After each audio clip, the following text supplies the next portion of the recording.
Good afternoon, everyone. Welcome to the 2016 National Adoption Month webinar. I would like to take a few moments to explain the audio and video capabilities of this webinar. Please note that this call is being recorded. If you do object to recording, please disconnect now. All lines are in a listen-only mode. If at any time you should require operator assistance, please press *0. There will be an opportunity for the audience to ask questions of the panelists at the end of the webinar. You can ask a question using the questions feature in the GoToWebinar control panel at the top right corner of your screen. Please feel free to use the questions features at any time throughout the webinar, as the questions will be collected for the Q&A session. A recording of this webinar will be available on the National Adoption Month website in a few weeks. Now I'll turn the meeting over to June Dorn from the Children's Bureau. Please go ahead, ma'am. Thank you. Good afternoon. I'm June Dorn, the National Adoption Specialist with the Children's Bureau, and I would like to welcome everyone to our 2016 National Adoption Month webinar, which is titled, We Never Outgrow the Need for Family. Just Ask Us. Our theme for National Adoption Month this year continues our focus from last year on the need for adoptive homes for older teens and youth. And in the webinar today, you will have the opportunity to hear from some young adults and an adoptive parent about the importance of family at any age. There are over 20,000 youth that age out of the foster care system every year, and this is a statistic that we would like to drastically reduce. All youth need attachment with family, and we hope you will appreciate the importance of that message in our webinar today. I want to thank everyone participating in this webinar today and trust you will find this experience enriching. Now, I would like to introduce Kelly Cantor of the Child Welfare Information Gateway and turn this over to her. Thanks so much, June. Hi, everyone. Happy fall. My name is Kelly Cantor, and as June said, I am the Adoption Program Manager at Child Welfare Information Gateway, and I'm happy to be your moderator for today's webinar. I wanted to quickly review our agenda for today. June provided us with an overview of this year's National Adoption Month theme. Next, I will introduce our 4 presenters. Each presenter was selected based on the unique perspective and experience they bring about how to more effectively engage older youth in conversations about adoption. Then Alicia Groh from AdoptUSKids and I will highlight a few of the new National Adoption Month resources that are available this year. And finally, we have saved time at the end for the audience to ask questions of the presenters. Feel free to submit your questions at any time throughout the webinar, and we will address them then. Okay, now to introduce our presenters. You should have all received full biographies this morning along with our PowerPoint, but I'm going to review some of the key highlights now. Thomas McGray Jr. and Ashley Garcia will bring us the young adult perspective. Thomas was adopted from foster care at the age of 17 and is currently enrolled at the University of Maryland School of Social Work. Ashley Garcia was adopted from foster care at the age of 15 and is currently enrolled at Central Piedmont Community College to study social work. Our next presenter is Stacy Hudson Padova. Stacy and her husband have been foster parents in Alexandria, Virginia for 5 years. She adopted her son, Jose, from foster care when he was 18 years old. You can see a picture there of Stacy with her son doing the Tough Mudder. And our final presenter is Ani Keene. Ani works with You Gotta Believe in New York City, an agency that focuses on finding permanent families for older youth in foster care. And she is the director of the Nobody Ages Out Youth Movement. So with that, we will get started. So our discussion with Thomas and Ashley will be based around 4 key questions that we felt were important for professionals who work with older youth to consider. Okay, Thomas and Ashley, are you ready? Yes. Great. So the first question gets at a common concern many workers have. We know some youth in foster care may be resistant to the idea of adoption. So how do you think workers should bring up the topic of adoption? Thomas, let's start with you. Hello, everybody. I think that when the topic of adoption comes up, I think it should be natural, something that, is held with high standards, but also sensitivity with understanding that this is a child first chance or first opportunity being introduced to what adoption is. Not every child is familiar with adoption. They have a maybe somewhat of an understanding of what adoption may be based off things that they might have heard. But I think that when introducing a child to the idea of adoption, it should just be brought up in, a very serious but also calming setting, and just very natural, not really forcing it on them, not making them feel pressured to agree at that moment, but just opening the minds of, the idea of having a family that will take you in as their own.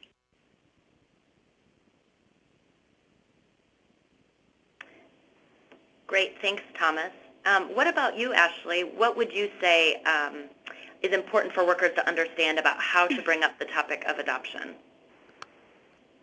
I believe that a social worker should have a serious conversation, but also a loving conversation about the adoption. Also, I believe it's best that they should have the discussion outside of the office and the foster home, just to have a relaxed environment to have a serious conversation. So I advise maybe to go out for ice cream or for lunch, just to make it a natural conversation. While having the discussion, they should mention what are the kids' goals, what type of family do they want, do they even want to go to college, or what is their career choice. In my experience, my social worker never asked me those questions. She just simply said, well, you're getting adopted, and she didn't really specify what that adoption word meant, if it was permanent or not permanent. So I definitely believe that the conversation should be natural. That's excellent, Ashley. Thanks. You mentioned, your worker didn't explain what adoption meant. What would you say would have resonated with you if they were explaining what it means? What do you think is important to mention in that? I just wanted you to respond to that a little bit if you could. Yeah, they should explain that adoption is about permanency. It's not about you moving around from foster home to foster home anymore. It's about you actually finally meeting the forever home that you would want to live in. Yeah, and even like we say on the screen there, not assuming that a young person knows what that means, but being able to explain that, I think, is really important. Thanks so much, you both. So let's move to the second question. What do you think works well when having conversations with youth about their options, specifically whether or not they are open to adoption? Thomas, let's start with you again. Yeah, understanding the fears of, the fears of being adopted. I know that when I was in care and when adoption was being brought up to me, one of my biggest fears was losing some of the connections that I made, whether it was my social worker, my guardian ad litem, my therapist. I was fearful that I would lose those services and lose those deep relationships that I connected, because those folks that, those that I just named in those positions, they helped me a lot to grow up. And like I was adopted at the age of 17, and I came into the system at age 11. So I was very fearful of losing those, strong supporting cast that had been there since day one, and that has watched me grow, from the moment I came into the moment I was adopted. And I just didn't want to, feel like those important people were being cut off. And I feel like maybe that's the same for youth that are in care now. They don't want to lose, their biological family. They don't want to feel like, oh, I'm going to lose my friends. So just understanding the fears that, youth that are in care now may have when a conversation of adoption comes up. Right, and being able to explain that adoption doesn't mean being cut off from other important relationships and people in your life. Is that right? Yes. Yeah. Great. What about you, Ashley? Like I said before, the social worker should definitely explain what permanency means at this point on their life. That is no longer them from moving from foster home to foster home. It is about finding a loving forever home, and explaining that a loving forever home is a place that you can come off to college and visit them during the holidays and summers, and let them be aware that families that want to adopt are the ones that care the most. Also, social workers should clearly explain that the youth's options to talk with them about the pros and cons they're going to face in life now, and also explain what happens if you age out of the system, if you choose not to get adopted. And finally, make sure that they have connections they seek advice from, because in my experience, my social worker gave me options, but she didn't really clearly explain what would happen, like what were my pros and cons, and I would have loved to hear the pros and cons. So I was lucky enough to have a therapist that listed out my pros and cons.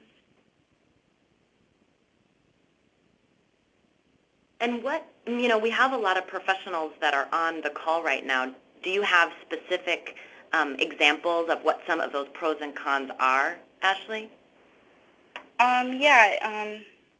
Basically explaining like the outcomes if you choose either to stay in the system and age out, or if you want to proceed in getting adopted, what will be your benefit in getting adopted. Right, or if your plans are to go to school, or your plans are to work, and what that would mean. Great, thank you. I think that's really helpful for people to think through. Okay, so for the next question, we talked about what does work well. What do you think doesn't work well, or what do you think workers should avoid doing when talking to older youth about permanency and about adoption? Thomas, what about you? Fortunate, as mentioned earlier, in the first question that was asked, it's very intimidating when you're first coming into the system, and we know that for most youth, and like myself, I know that I wanted a family, but in my early years into the system, I didn't know exactly how I wanted to go about getting a family, or what the expectations was, because I was still filling out what exactly was being in foster care and what that meant. And I just didn't want, my workers to bring up the conversation and say, this is the only option that you have, and, just make me feel so much pressure to make a decision at that moment, but gradually bring me along. And like Ashley mentioned, take me out and have those conversations that were in places that didn't seem so serious. And, after a while, give me some comfortability with, understanding that, maybe I do want to consider adoption after, the countless conversations that we've had. I'm a little bit more open-minded to it now that you didn't force it on me when you first brought it up. So just being very patient and not pressuring me to make a decision when you first bring up the topic of adoption. And you mentioned, Thomas, in conversations, it's important to not paint the picture that adoption is perfect. What do you mean by that? Now that you are, you were adopted, or you are adopted, and you have a forever family, what would you say is important to understand, for young people to understand about what it means to be adopted and be a part of a family? So, I learned, and just, watching shows and listening to my friends and and they go through problems with their families, is that a lot of times when we're in care, and I know when I was in care, it was so much easier to run away from problems and run away from conflicts with foster parents or resource parents. If there was a disagreement, it was easier to call my social worker and say, oh, I'm not really feeling, this home, so I kind of want to leave. But when you're adopted, it's like, it's not going to be a perfect place. You're going to have to learn to accept that every member of your family is different. Your siblings may get on your nerves sometimes, but, no home and no family is perfect. You're going to find problems, and you're going to find things that you go through. It's just being able to understand that even in your imperfections, you'll still be loved and cared for, because this family decided to take you into their home and love you as if, the mom birthed you and the father raised you. So, just understanding that not everything and not everyone is perfect, but the love will always remain the same, Right. And that's okay. It doesn't have to be perfect to be good. Great. Is there anything you wanted to add, Ashley, to that, about what workers should avoid doing? I definitely agree with Thomas that social workers shouldn't force a conversation. They should, let it happen naturally. But because my former foster sister, when her first adoption was happening, her social worker didn't clearly explain to her what the process would be, and didn't really ask her the questions as like, what do you want, like what family do you want to live with? And so that adoption fell through because the conversation wasn't natural. It was being forced upon her because she was already aging out. So I definitely agree with Thomas that it shouldn't be forced and there shouldn't be any pressure. Great, thanks. So we're at our final question. I'd like you both to think back to when you were a teenager in foster care before being adopted, and to think about what do you think are the most important things for youth to understand about what it's like to be an adult and why family is important. Thomas, what about you? I know, Kelly, when we spoke a couple times, I had mentioned that growing up, I wasn't really in a family, and the only family that I knew was what I had seen on TV, where I was watching The Fresh Prince of Bel-Air, The Cosby Shows, those sitcoms that had family dynamic, or even Friends that became family. I knew that that's what I wanted. That was important to me, to have that support and to have that long-lasting love and that bond where I would be accepted, and I would be supported, whether I wanted to, become a basketball player or chase a dream that seemed unattainable and unreachable. Just having somebody that was there to make me believe that I can do it, even if it takes years to get there, just believing in me. And looking back at where I was when I was younger, and now, being an adult and looking at my friends who have become some of my, closest family members, I just understand that sometimes it's just a struggle. Had I not had the friends or family, I would have been struggling, making it this far, whether it was financial support or just being able to call somebody in the middle of the night because I needed some advice. I don't think that I would have been able to make it this far had I not had those long-lasting connections and those people who believed in me. Thanks, Thomas. What do you want to add to that, Ashley? I definitely agree that you should understand that it's almost impossible to make it out in the real world without emotional help and even financial help, especially if you're planning to go to college or you want to age out of the system. Like, you're definitely going to need that emotional help and financial help. Just last year, I took a gap year to volunteer for a program called AmeriCorps, and it was underneath a program called City Year. And if you guys don't know what AmeriCorps is the domestic version of Peace Corps. So I had to live on my own. I lived in South Carolina. I had to pay my own rent. And this was like 2.5 hours away from my mom. So every time that I would go see her, she would stock me up on things that I needed because she knew that I needed that financial help. I wasn't able to pay everything because I was under like an allowance. I was volunteering for 50 hours a week. And so she would also not only give me the things I needed, but she would give me the constant love. And that, honestly, that's all I needed. I needed the emotional attachment to her because I was, dealing with being on my own for the first time. So it is, in my preference, I think it's impossible to make it out on your own. You definitely need help. I think that that's really powerful, Ashley. I love that story. Thank you both for sharing. I'm sure our audience will have more questions, and I know they're already coming in for you at the end. But for now, I'm going to turn it over to Stacy, who will share a little about herself and what advice she has for caseworkers from her perspective as an adoptive parent. Stacy? Thanks, Kelly. Good afternoon, everyone, and I just wanted to say thank you so much for all that you do. A little bit more about myself and the picture on the screen that you see now. That's our family, Jose, my adopted son, which you guys have already heard about, and myself, my husband, Fulvio, which you'll hear me refer to, our dog, Tonka, and my stepdaughter, Hannah, who is Fulvio's daughter from his first marriage.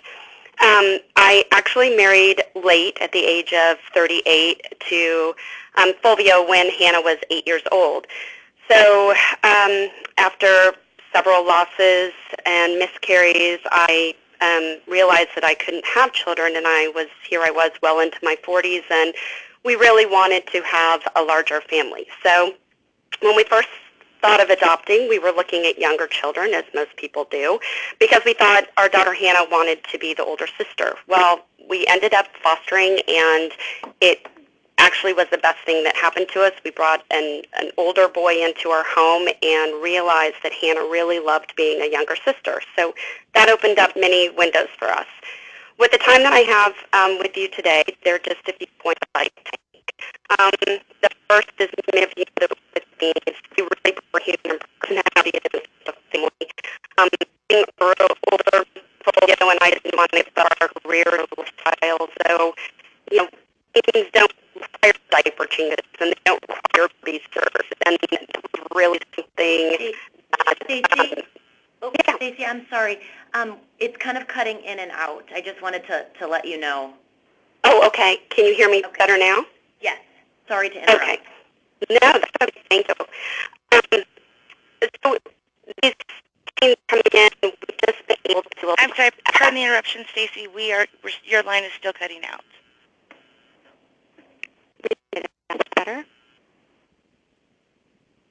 Can you hear me? Yes, go ahead. Okay. So we were able to do the activities with teens, such as the Tough Mudder that you all saw. We go on skiing trips. It's just been really fun, that interaction. One foster son, we have lots of interesting dinner conversations, and he stated how he was surprised that the conversation started at dinner. We all try to make a habit of all having dinner together, and he goes, it's unusual that a dinner conversation will start with zombies and end up talking about political candidates. And while some of us might think that those are one and the same, the conversation really took many different turns. We were talking about outer space, whatever. So it's just really interesting. Second, I've heard from many youth in doing these talks and presenting at Pride classes and doing things that children in foster care really think that they have to have hope for everyone, including their caseworker, when it comes to adoption. And one thing that I've heard time and time again is that they really don't want caseworkers to give up on them. They know there are success stories out there, and they want to be one of them. When we met Jose at a match party, he was very reserved and uninterested, and come to find out later, he had just been returned from a placement, and he had lost all hope of ever being adopted. This was at the age of 16. So, and we met him at 17. I just remember conversations with his caseworker, who I think was even more shocked than Jose that there was actually potential placement with us. And that just really made me surprised and sad at the time, because I didn't realize what a rarity it was to adopt a teen. But my dad's 90, my mom's 80, and really I'm so close to them still, and Jose sees that relationship. And as I tell him, you're never too old to have a family. I'm close on both sides. We're close, very close with our kids. We're very close with our parents, and you just realize that family unit continues and grows with everything. With this said, young adults' response to the idea of adoption will depend really on them and their experiences. As you just heard me talk about Jose, I think he had given up all hope and was kind of just thinking that was it for him. Whereas, when I've spoken with Thomas before in the past, he really advocated for his adoption. So I really think that, like you've heard from Thomas and Ashley, every youth and every child is different, and really just talk with them about it. Because quite honestly, they deserve to make choices, and having that family in their life should be one of them. It's amazing how many foster children we've had in our home who struggle with making choices because they've never had the opportunity to do so. Maybe they've come into foster care really young and been told, okay, this is X, Y, and Z of what you're going to do, what you're going to eat, where you have to be. And I know a few that have come into our house struggled with even making a decision on what they wanted to drink for dinner. So I really feel like we need to give these young adults choices so that they start making good ones, and the choice of a family really needs to be one of them for them. And my last point, but not the least point, is something that my mom told me a long time ago, is that children are meant to be unfolded and not molded. And my husband and I have definitely really learned what this has come to mean with the children that we've had in our house. They were really here to help mentor them and help them become the person they hope to be, and providing resources and love and support to get them to that place. You know, so far since Jose has come into our home, he's graduated high school, which he never thought he would do. He recently became a U.S. citizen, which we're very proud about, just happened this summer. And while community college wasn't the right fit for him, he now has a full-time job, and he's living at home, but we're looking and working with him on the next step of, okay, so what do you want to do, and where do you want to see yourself in life? And that's just, I know every day we support him with that, and I think that's very important in what we do and what you do as caseworkers, is just to help them continue to do that. So that is my points that I'd like to make today, and again, thank you so much for your time. Thank you, Stacy. Thank you for sharing with us. And, you know, you were kind of cutting out there, but one of your points, you know, is youth may feel like they have to have hope for everyone. And I love your story about how important it is for, as professionals and as workers, us to continue to have hope and to believe that there's a family out there for every youth and young adult, no matter how, you know, no matter what age. So I think your story is really powerful, and I know that we've gotten a couple questions for you as well. But we are now going to hear from our last, but not least, final presenter, Ani Keene, who works with You Gotta Believe and is a fierce advocate for older youth permanency. Ani, take it away. Thank you, and good afternoon, everyone. My name is Ani Keene. I'm the director of the Nobody Ages Our Youth movement. I entered into foster care for the first time at 17 years old, and I was legally adopted at the age of 24. So I just want to share some suggestions that I have while working with youth. The first thing I would like to mention is that when I work with youth, I let them know that I work in partnership with them. I really don't stress like on my title at all, but really on the relationship and letting them know what it is that I'm there to do with them. And I'll let them know off jump that, you know, they are my, like, I work for them. They know right off the gate that I work for them and what my goal is, which is to find them a forever family, or if they don't want a family, or a place where they can go after 21, they can go to where they feel safe, and that person will be unconditionally committed to them. And so I let them know that. And, you know, one of the things that I think is really important for all workers is to believe that it's possible for older youth to find a family. And once, you know, workers believe it, the conversation will then become easier. So my second bullet says, you know, don't be afraid to ask these questions to get to know them. It's really important. One of the, you know, people always come up to me and ask me, you know, how do you do what you do? How do you do it? How do you have that conversation? And I have that conversation with the youth by asking them, you know, what do they like to do in their free time? If they're in sports, I ask them, you know, can I go watch their games? Whatever activities or whatever things that they do that's enjoyable, I ask if I can join them. And then, you know, depending on what they say, most of them say yes. If they say no, I want to ask them, you know, who goes to your basketball games, or who goes to see you, or who do you go with, who is around you, where you go AWOL. And I really let them know that I want to know these things simply because we want to encourage people to come forward to learn about what it would take to parent an older youth in care. And they are so much more open and more willing to give information if I let them know that I'm definitely working in partnership with them, and the people that they tell me about, that I will call them to invite them for a learning experience. I'll tell the youth that I will never call a person and say, hey, do you want to adopt this youth, or hey, can this person live with you?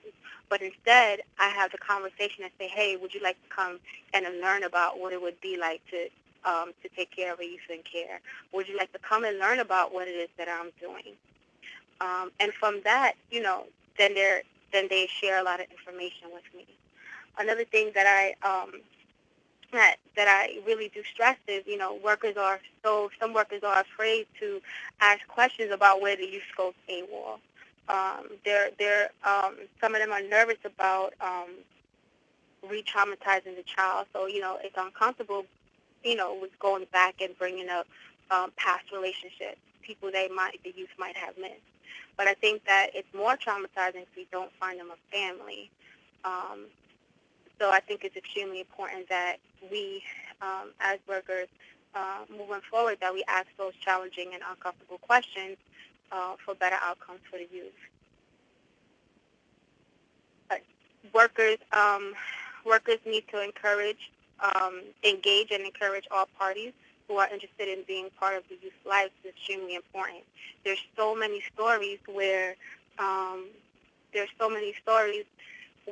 people have stated to me that they came forward and they were shunned or not encouraged, or just nobody called to follow up.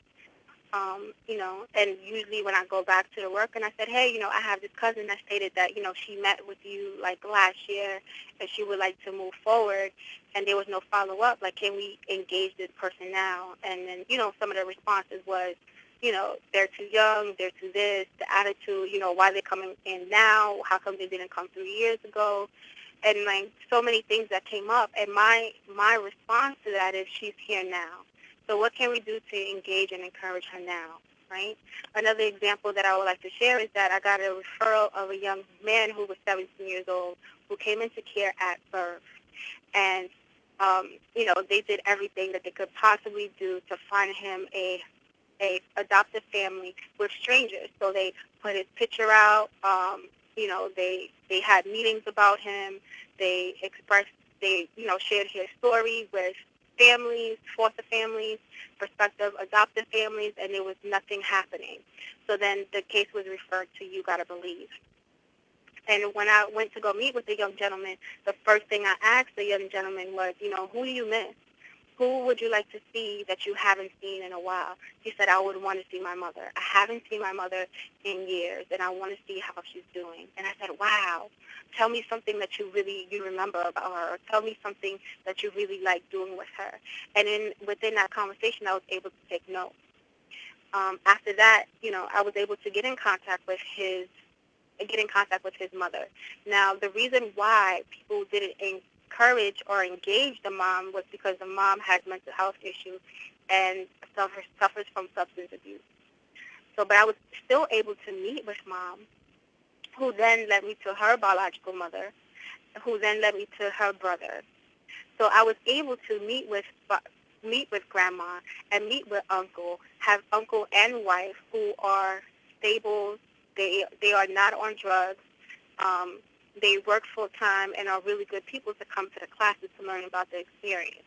And once they decided something that they want to do, then they got certified. So encouraging all people is extremely important, because they may not be the one to plan for that child, but they can help lead.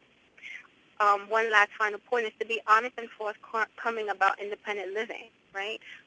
People say, independent living, you'll get your apartment. But the sad story is that there are limited to no apartments left for the youth aging out of care. And it's really not true that people live independently. In fact, people live interdependently and count on one another for emotional support or financial support. So I have a breakdown sheet. So I ask them about their goals. What do they want to do in life? And I write it as doing it alone, and then the other column is doing it with help. And so I break it down, and when I break it down, they see that if they have help, life can be a lot easier, and they are more willing and able to have that conversation about people who they trust and people who they love, or places where they go where they feel safe. And that is my time. Thanks so much, Ani. Just really briefly, do you want to speak to, we added the Asking the Right Questions document as a handout. Do you want to just briefly explain what that is? Yes, so the handout Asking the Right Questions is just sample questions that we give to everybody that we work with, and just to have that conversation with youth. Oftentimes, people say, do you want to be adopted? And the youth will say no, and it's passed along. But if we ask those questions, like, hey, your birthday is coming up, who would you like to call you? Or who would like to see if there was like a celebration or a birthday party? So they're just suggested questions for workers to ask the youth so they can have a conversation about people that's important to them.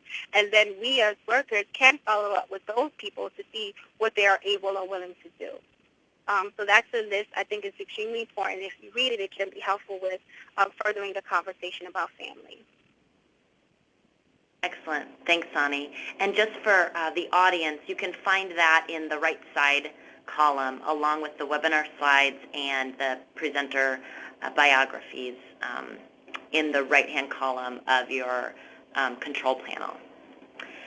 So thanks again, Ani. I feel like you shared really tangible tips that we could potentially integrate into our own work with older youth. So before we get to our Q&A session with our presenters, we just wanted to take a few minutes to talk about some of the helpful resources that are available to you during this year's National Adoption Month. So on your screen, you will see the new National Adoption Month homepage. It was just launched last week, so please go check it out at www.childwelfare.gov/topics/adoption/NAM. On this year's site, you can find specific resources on how to more effectively engage older youth in conversations about adoption, as well as tools for supporting families who may adopt older youth. We are also featuring podcasts and videos this year that share the personal, behind-the-scenes story of adoption, all of which involve older youth. Please watch and share these stories, as they can be a powerful tool to begin conversations. Next is an example of an internal page on the National Adoption Month website. This year we broke down our featured resources into subtopics so you can more quickly and easily find the information you are looking for. You will also notice a new feature this year in the right side column, a tip box titled, "What Can I Do Now?" These tip boxes are intended for those of you who only have a few minutes, which is many of you, if not all, and want to find quick tips on ways you can improve your practice now. And finally, I want to highlight our new tip sheet, Talking with Older Youth About Adoption. The creation of this tip sheet was born out of multiple conversations with professionals like you. It is a downloadable PDF that is available on the National Adoption Month website, and we will also send it out to the registered participants after this webinar. It is intended to serve as a quick guide on how to have more meaningful and effective conversations with older youth. It includes key considerations and examples of possible questions or topics for you to use in your work. So now I will turn it over to Alicia Grow from AdoptUSKids, who will highlight a few things that are happening with her agency. Thanks, Kelly. Well, thanks, everyone, and I know you're probably as excited as I am hearing all of the great ideas and insights that we've heard so far today. And as Kelly mentioned, we're also excited about the resources that are available, both from the National Adoption Month website and from AdoptUSKids. So I want to highlight just a few of these resources briefly, and hope you'll go explore a little more and see how these can help support you in your work in finding families for older youth. So as you may know, AdoptUSKids has a national photo listing that is a really powerful tool for finding families for youth in foster care, including older youth. There are more than 5,000 children who are registered on the photo listing who are available for adoption. And in terms of looking for families for older youth, we have approximately 2,500 families who are approved to adopt, who are registered on the photo listing. And workers can go in and actually search for families who will be a match for children on your caseload. So even if you haven't photo listed a child or an older youth, you can look for a match using our Find a Family tool. That way it lets you search by characteristics and needs to find a family who might match with children you're looking for to find a family. So it's a great tool for doing that search for families who know that they are interested in older youth especially. Additionally, within AdoptUSKids, we operate the National Resource Center for Diligent Recruitment as part of AdoptUSKids, and there's a separate website, nrcdr.org, And on that website, we have extensive resources and ideas from the field for recruiting and developing and supporting foster, adoptive, and kinship families for youth in care. And we include a lot of information around recruiting families for older youth in particular. As you'll see on your screen, we've listed a few of our specific resources that might be helpful for you as you look at how to recruit and prepare and support families for older youth. We have other ideas from the field and other tools that will probably be helpful, but some that I want to specifically highlight. First is our customizable Diligent Recruitment Navigator that provides a discussion question. It can serve as a discussion guide for child welfare systems as you plan your efforts to really have a data-driven approach to recruiting families for the pool of children in foster care in your area. We also have a publication that highlights the idea of using integrated recruitment and support as part of your approach to building your pool of families for children so that you are developing and supporting families from that first point of inquiry, and you're using the information you hear from families about their support needs to inform your ongoing recruitment messages. We also have a publication that's particularly relevant for this focus on older youth called Going Beyond Recruitment for Older Youth. And that looks at how you can build in key support and messaging and information into your response system and family preparation and support so that families really are equipped to meet the needs of older youth who are waiting to be adopted. The final publication I want to highlight here is our data-driven recruitment publication. We believe that it's incredibly important to be data-driven so that you know how many youth in care are of certain ages, have certain needs, etc., so that you can really give a clear message out to the public about who the children are in care, what their needs are, and what you're looking for in foster adoptive families. We have extensive other resources on the website, as I mentioned. All of these are available for free and can be downloaded. So I hope you'll look at these as ways to support your work in combination with the extensive resources on the National Adoption Month website. Kelly, back to you. Thanks so much, Alicia. And just so you all know in the audience, Alicia and I, our contact information is included on the last slide of this PowerPoint. If you'd like to follow up with either of us about any of the resources that we mentioned, or if you have any questions for either of us. So now we will move to the Q&A session.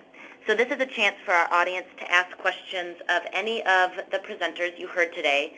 We already had a couple of questions come in. I'm actually going to ask Thomas and Ashley, if you don't mind. One question that came in for both of you is, what did your potential or identified adoptive parents do to make their homes welcoming and inclusive of your background and history?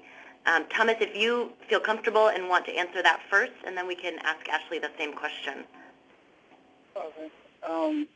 At the time, you know, I was very close with my family.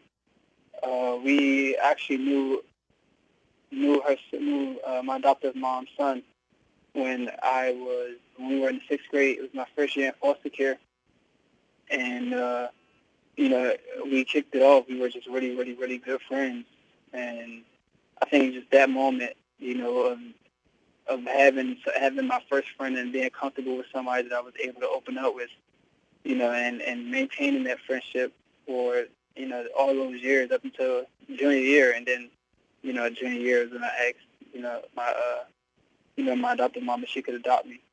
Having a consistency in the friendship and getting to the age of 17 where I knew that being adopted at this point was very slim, because, you know, at this point a lot of foster parents or homes looked at me as being, you know, an adult. They didn't want to take in a child that old. So I figured that getting adopted by somebody that I had already had a, you know, history and relationship with since I was in the 6th grade, and, you know, why not ask and take that risk to see if they would be willing to take me in. And you know, they took me in, and that's pretty much how it's been from there. Thanks, Thomas. What about you, Ashley? Would you like to share anything about what your adoptive parents did to welcome you into their home and be inclusive of what your history and background is? Yeah, sure. When I first moved in with my mom at the age of 15, she was basically very loving and opening. She opened up her home, And she didn't pressure me to always speak up to her and talk to her about my past. She gave that time, and she also, at the time, I was still contacting my bio mom, and she was very open to that.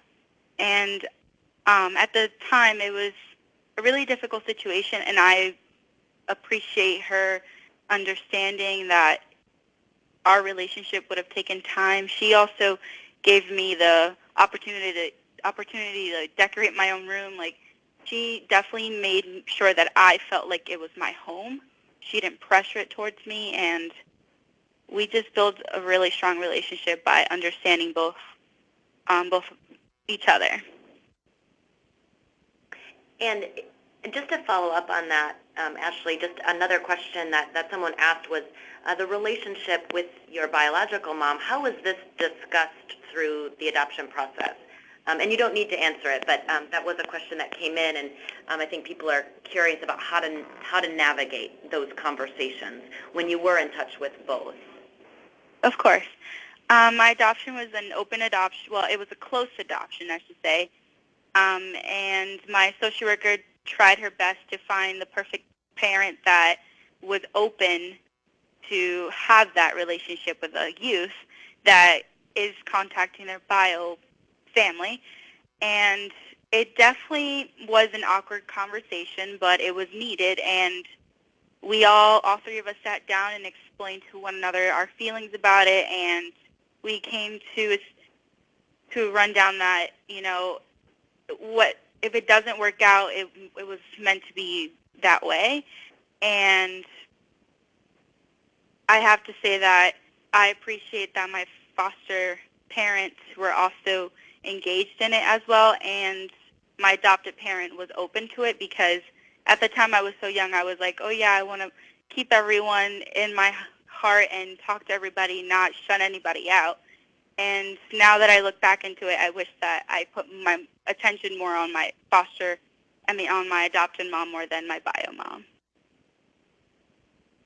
And then just having that open relationship, or that open conversation, helped to, I think helped to define what those relationships were going to be. But that worked for you, is to have that open yet awkward conversation. Yes. Thanks to you both for answering that. This is actually a question that I think all of you could answer. But Ani, let's start with you, if you don't mind. What do you believe is the biggest fear that foster youth, especially that 14 to 21-year-old age range, believe or hold concerning adoption, and why? And the question goes on to say, what can all of us do to address this real and understandable fear?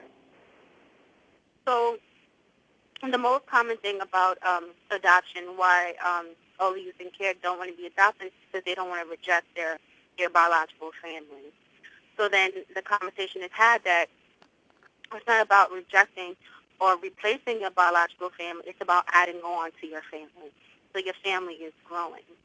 I believe that we as a system, it has to be either or, when the concept that works the best is this and that. Right? So you can have your biological family who loves you, and you can have this adoptive family. Another reason why I believe youth are afraid to get adopted is because of they have to put themselves out there to say, hey, which is really vulnerable to say, hey, I want to be adopted, And I don't believe that, I think people are coming around now, but I don't think there's enough people coming around to say, wow, at 18 you want to be adopted. Wow, at 19 you want to be adopted. So to step forward is really scary. So they don't want to be rejected because they have been hurt in the past.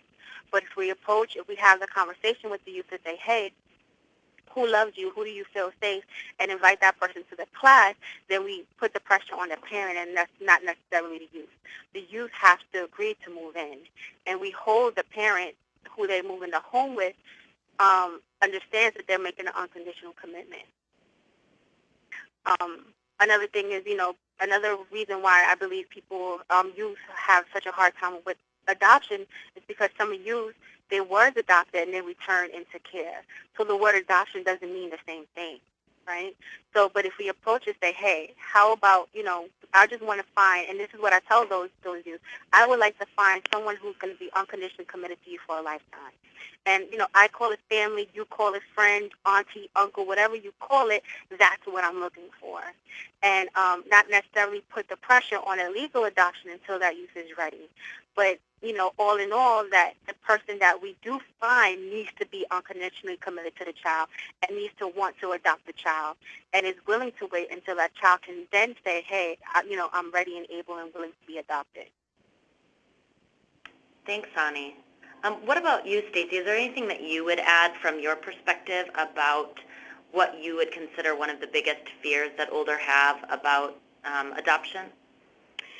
Yeah, I think knowing Jose and some of the other children that have been in our home, I think one of the biggest thing I would say is that they're living in the moment. And quite honestly, sometimes just getting from day to day is a challenge in itself.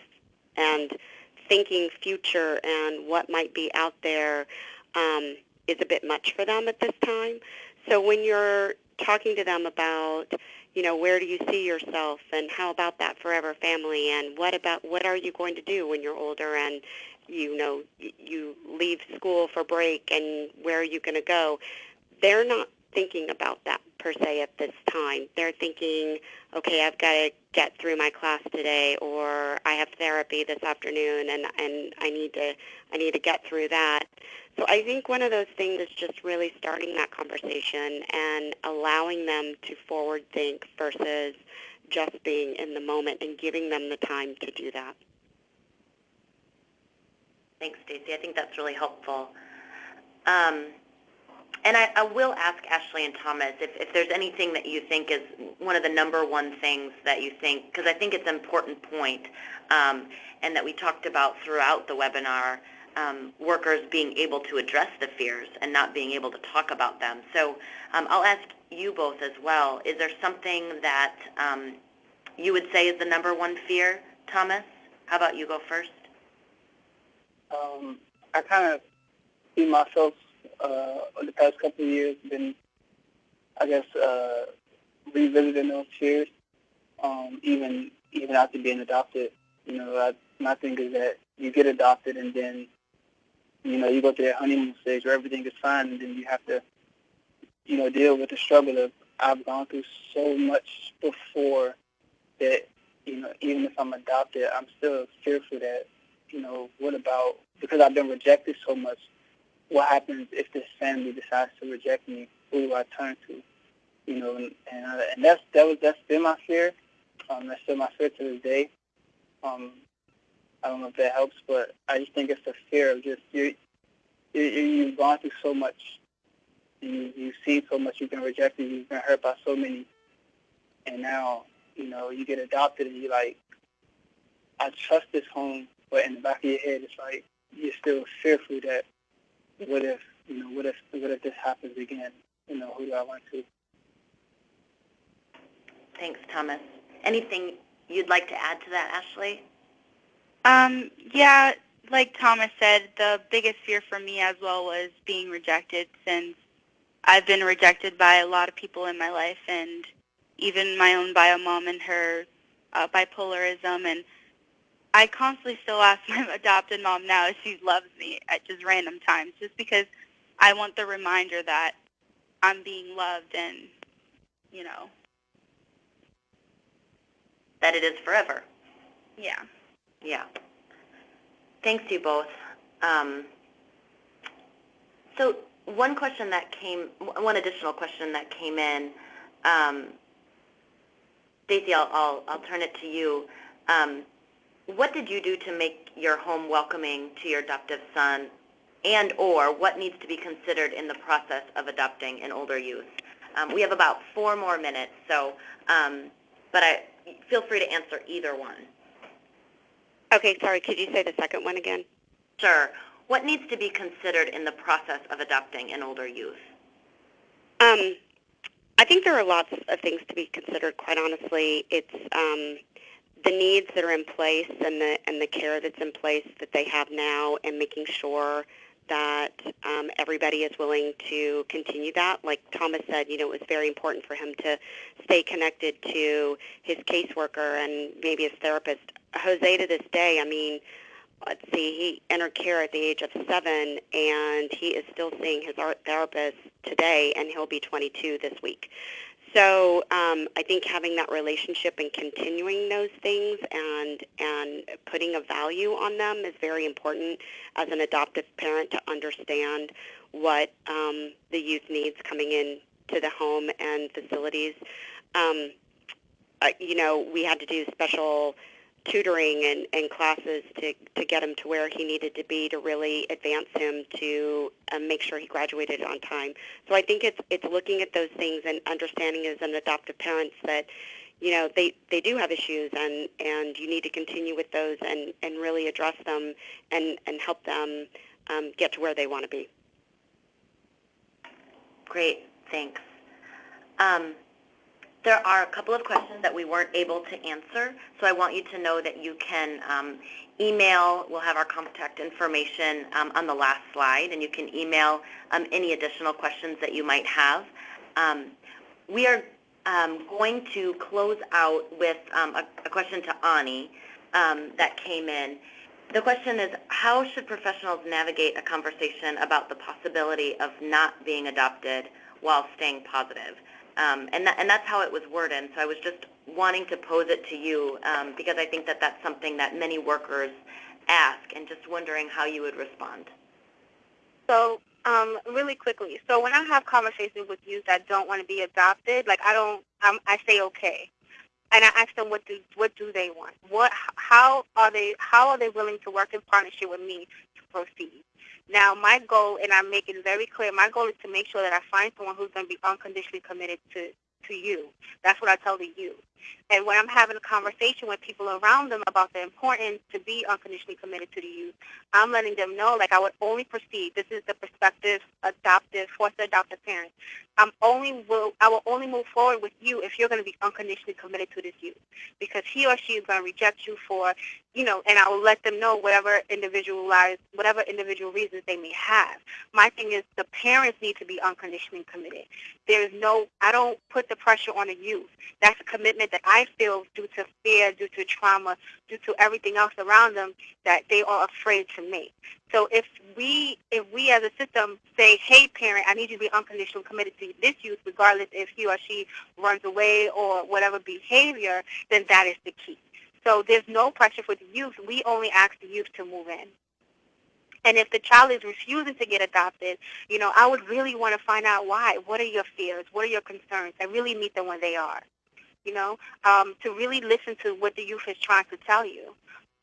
Listen beyond the words. Listen beyond the emotions. A lot of times when someone is screaming or yelling, we discount what they're saying, and I think we need to listen closely. That's excellent, Ani, and a great note to close on. Thank you. Unfortunately, that concludes the time we have for this year's webinar. If you have any follow-up questions, please contact Child Welfare Information Gateway at info@childwelfare.gov or AdoptUSKids at info@adoptuskids.org. I want to extend a huge thank you to all of our panelists for sharing their expertise, passion, and experience with us today. And I want to thank our audience for joining us. I hope you found this webinar useful and inspiring. And with that, we'll finish. Enjoy the rest of your day, everyone.